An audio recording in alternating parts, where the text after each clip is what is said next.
দূষরেরা আজকে এরকম আন্দোলনের মাধ্যমে আমাদের ভাইকে হত্যা করেছে। আমাদের ভাইকে হত্যা করে নাই, তারা সকল মুসলমানদের রক্তে আগুন লাগিয়ে দিয়েছে। যদি এই হত্যার সঠিক বিচার না হয়, সারা বাংলাদেশে আগুন জ্বলবে। তাই বিক্ষোভ সমাবেশ থেকে জানাতে চাই, যদি দ্রুত সময়ের মধ্যে আমার ভাইয়ের হত্যাকারীদের গ্রেফতার করা না হয়, তাহলে আমাদের সারা বাংলাদেশে আগুন জ্বলে উঠবে। এই আগুন আর কেউ নেভাতে পারবে না।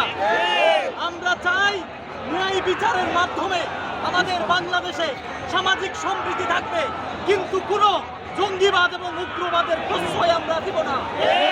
ধর্মীয় সংখ্যালঘুর নাম দিয়ে তারা আমাদের মুসলমানদেরকে হত্যার মাধ্যমে আমাদের এই বাংলাদেশের সাম্প্রদায়িক সম্প্রীতি নষ্ট করার জন্য এক হাত দিয়েছে তারা। সম্মানিত দেশবাসী, আমরা সবাই যার যার অবস্থান থেকে সোচ্চার ন্যায় বিচার প্রতিষ্ঠা করার জন্য অবশ্যই সকল এই হত্যাকারীদেরকে অবশ্যই দ্রুত গ্রেপ্তারের মাধ্যমে তাদের বিচার নিশ্চিত করতে হবে।